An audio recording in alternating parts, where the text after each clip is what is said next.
তিনি আপনি ক্রুশ বহন করিতে করিতে বাহির হইয়া মাথার খুলির স্থান নামক স্থানে গেলেন। ইব্রিয় ভাষায় সেই স্থানকে গলগাথা বলে। তথায় তাহারা তাহাকে ক্রুশে দিল এবং তাহার সহিত আর দুইজনকে দিল, দুই পার্শ্বে দুইজনকে ও মধ্যস্থানে যিশুকে। প্রিয় মণ্ডলী, আজ যে আমরা এই ক্রুশের পথের উপাসনাতে, এই গুড ফ্রাইডে আমরা মিলিত হয়েছি,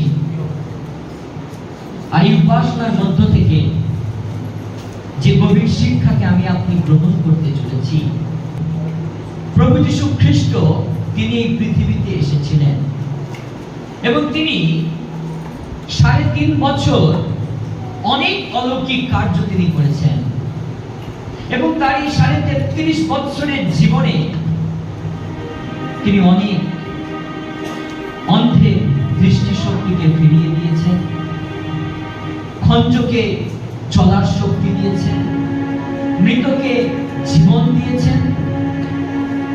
এই জগতে পাপী তাপী মানুষকে উদ্ধার করার জন্য আমার আপনার প্রিয় যীশু খ্রিস্ট এই পৃথিবীতে এসেছিলেন। তিনি রাজার রাজা হয়ে তিনি জন্ম নিয়েছিলেন গোয়াল ঘরে, নিজেকে নত নম্র করেছিলেন যেন আমি আপনি খ্রিস্ট যিশুর দ্বারা উচ্চকৃত হতে পারি। এবং সেই প্রভু যীশু খ্রিস্ট এই পূর্ণ শুক্রবার, যে দিনটাকে আমরা গুড ফ্রাইডে বলে চিহ্নিত করেছি, আর সেই দিনের পূর্ব রাত্রিতে সারা রাত তিনি শত্রুদের হস্তে সমর্পিত ছিলেন এবং প্রভু যীশু খ্রিস্টকে সারা রাত চাবুকের আঘাতে আঘাতে যিশুর দেহকে ক্ষত বিক্ষত করা হয়েছিল। প্রিয় মণ্ডলী, আমার আপনার প্রাণের পালক যীশু খ্রিস্ট তিনি সকল কষ্টকে, সকল ব্যথাকে তিনি নীরবে সহ্য করেছিলেন যেন আমি আপনি পাপ থেকে উদ্ধার হতে পারি। আর সেই নিষ্ঠুর সৈন্যেরা, সেই যাজকগণ পরদিন সকালে, অর্থাৎ এই মিশন মাস আর এই শুক্রবারে তাকে টানতে টানতে জেরুজালেম থেকে আর গলগাথা মাথার খুলি নামক স্থানে নিয়ে যাওয়া হয়েছিল।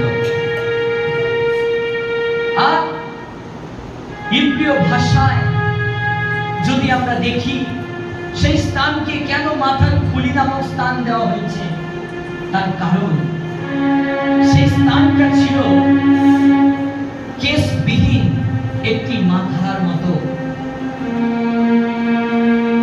একটি মস্তকের মাঝখান থেকে যদি কেশ উঠে যায়, যেমন সেই জায়গাটা শূন্য থাকে, আর সেই গলগাথা পাহাড়টাও ছিল সেই রকম।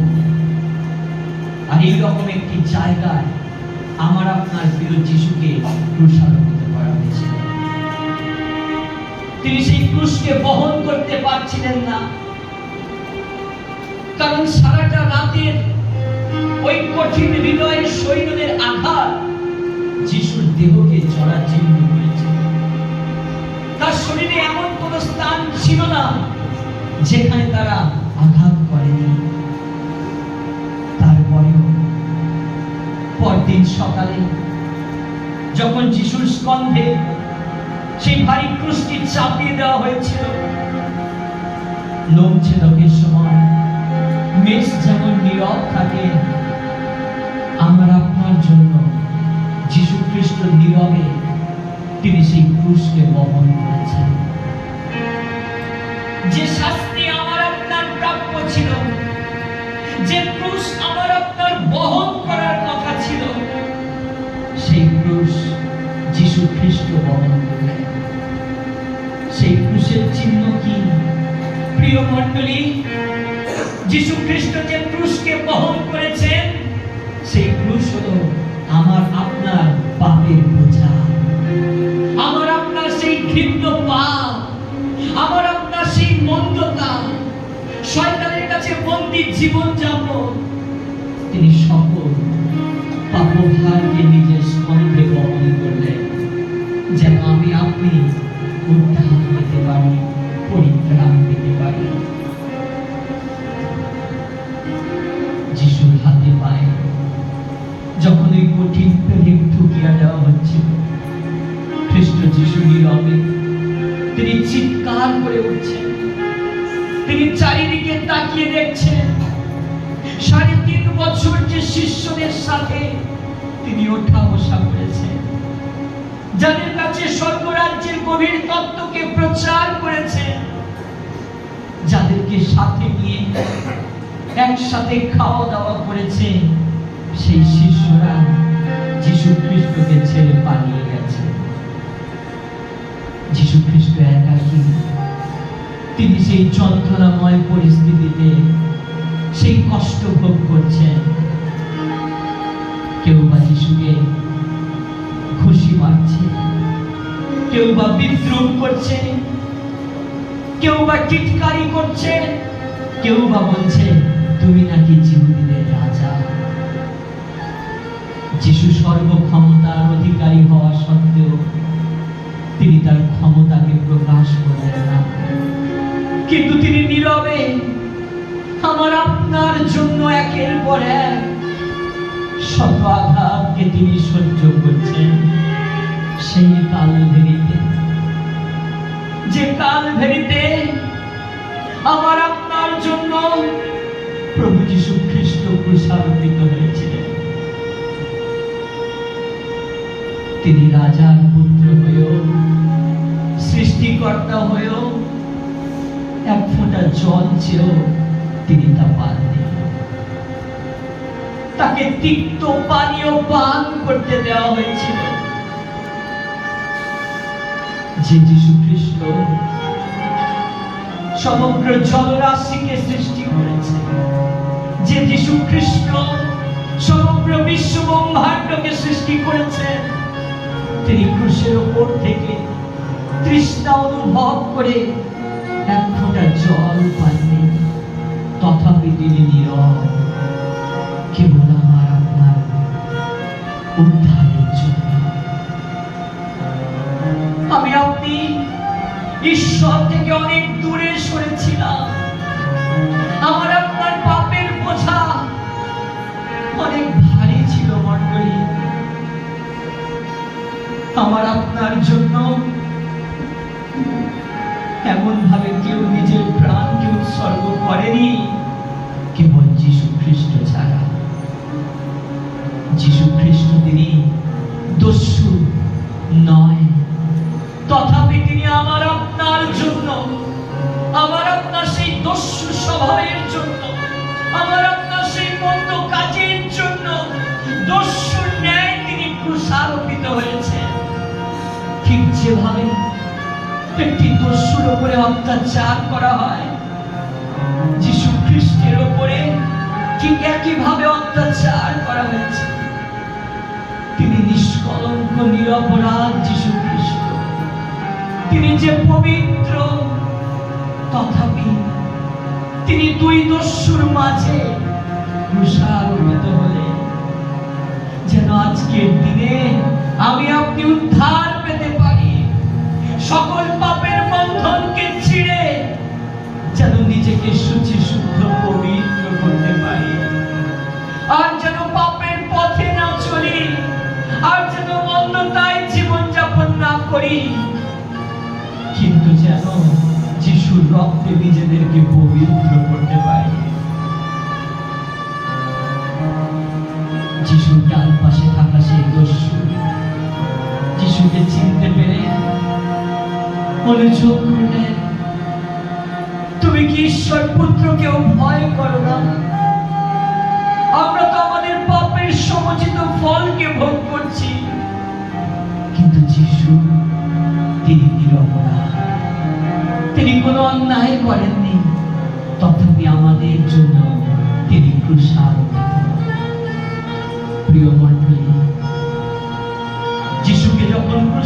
আবদ্ধ করা হয়েছে। ক্রুশের তলায় তারাই দাঁড়িয়ে যিশুর পোশাক নিয়ে গুলিবাট করছে।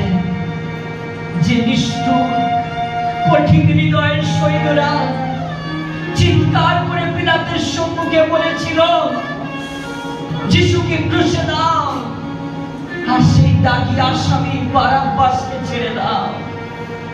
যিশু তাদের জন্য পিতা ঈশ্বরের কাছে প্রার্থনা করলেন, পিতা, ইহাদিগকে ক্ষমা করো। এমন মহৎ হৃদয়ের ব্যক্তি সারা পৃথিবীর ইতিহাসে প্রভু আর কেউ নাই। এমন দয়ালু, এমন প্রভু যে আমরা তাকে পেয়েছি। যিশু খ্রিস্ট তিনি ক্রুশের উপর থেকে দৃষ্টিপাত করে দেখছেন। গত রাত্রিতে যারা যিশুর মুখ মেরে যিশুকে ঘুষি মেরে বলেছিলেন, বলো দেখি কে তোমাকে মারিল, যিশু তাদেরই উদ্দেশ্যে বলছেন, পিতা, ইহাদেরকে ক্ষমা। আমরা অনেক সময় পারি না, প্রিয় বিশ্বাসী, পারি না স্নেহের ভাই ও বোনেরা ছোট্ট একটু অপরাধকে ক্ষমা করে দিতে। কিন্তু আজ এই ক্রুশের পথের উপাসনাতে সেই শব্দবাণীর মধ্য থেকে প্রভু আমার আপনার অন্তরে সেই বীজকে বপন করতে চাইছেন, যে বীজ প্রত্যেকটা ব্যক্তির হৃদয়ে থাকা প্রয়োজন। যিশু ওই ভাই বীজটা বহন করে আনতে আনতে যখন অসমতল কালভেরির রাস্তায় তিনি পড়ে গেছেন, যে সৈন্যরা পেছন থেকে তাকে আঘাত করেছে, যিশু তাদেরই জন্য প্রার্থনা করছেন। প্রিয় বিশ্বাসী ভাই ও বোনেরা, যিশু খ্রিস্টের এই নিদারুণ কষ্ট আর যন্ত্রণা দেখে সেই দিন কালভেরির পাথরগুলো হয়তো বলেছিল, আজও বহু মানুষের হৃদয় বলেনি। সেই গভীর খ্রিস্টের প্রেম দেখে যিশুর ক্রুশের তলায় দাঁড়িয়ে থাকা সেই সৈন্য যে বর্ষা দিয়ে আঘাত করেছিল, সেই সৈন্যের হৃদয় বলতেছিল, আজ আমার আপনার জীবন কি বদলেছে প্রিয় ভাই ও বোনরা। আজকে যিশু খ্রিস্ট যখন এই পৃথিবীর পাপের রাশি নিজের স্কন্ধে তুলে নিলেন, পিতা ঈশ্বর ক্ষণিকের জন্য তিনি তার পুত্র যিশুর থেকে মুখকে লুকিয়ে নিয়েছিলেন। সমগ্র পরিস্থিতিতে, সমগ্র সময় যে পিতা খ্রিস্ট যিশুর সাথে সাথে ছিলেন, সারাটা রাত যখন চাবুকের আঘাতে আঘাতে যিশুর দেহ থেকে চামড়াকে ছিঁড়ে দেওয়া হচ্ছিল, তখন যে পিতা শক্তি দিয়েছিলেন, সেই পিতাও ক্ষণিকের তরে যিশুর থেকে মুখকে লুকিয়ে নিয়েছিলেন। তাই তো যিশু চিৎকার করে বললেন, এলোই এলোই লেমা সাবতানি, ঈশ্বর আমার, ঈশ্বর আমার, তুমি কেন আমাকে পরিত্যাগ করিয়াছ। তিনি রাজার পুত্র হয়েও আসামীর মতো, দস্যুর মতো, অপরাধীর মতো সেই অকথ্য অত্যাচারকে সহ্য করেছে, যেন আজকের দিনে আমার আপনার জীবনটা বদলে যেতে পারে। আমি আপনি আর অসুস্থতায় নয়, পাপেতে নয়, মন্দতায় নয়, যেন পবিত্রতায় জীবন যাপন করতে পারি। যিশুর জীবনের বাধ্যতা আমাদের জীবনকে গভীর শিক্ষা দেয়। এত অত্যাচারিত হওয়ার পরেও তিনি পিতার প্রতি কতখানি বাধ্য ছিলেন। তিনি সকল মানুষকে উদ্ধার করে, শয়তানের মস্তককে চূর্ণ করে, পিতার দেওয়া সকল কাজকে সমাপ্ত করে তিনি পিতারই হাতে তার প্রাণকে সমর্পণ করেছিলেন। আজ প্রিয় মণ্ডলী, এক একটি বাণী, ক্রুশের ওপর থেকে যিশুর এক একটি বাণী আমার আপনার হৃদয়কে পরিবর্তন করে, আমার আপনার এই পাপময় নোংরা জীবন, কলুষিত জীবনকে শুচি পবিত্র করে। তাই আসুন আমরা আমাদের হৃদয়কে প্রস্তুত করি, আজ এই শব্দবাণীর মধ্য থেকে যেন আমরা খ্রিস্ট যিশুকে হৃদয় সিংহাসনে স্থান দিতে পারি।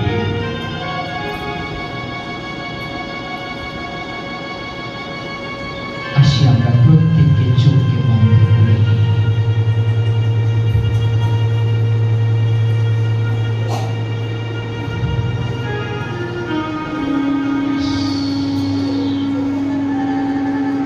ডালা প্রভুর কাছে সাজিয়ে এনেছেন। আসি অল্প ডালা ক্রুশের কাছে প্রভুর চরণে দিয়ে বলুন, প্রভু আমি নিঃস্ব, আমি অসহায়, আমি শূন্য প্রভু। তাই আজ আমি আমার ভগ্ন চূর্ণ হৃদয় তোমার চরণে সমর্পণ করলাম।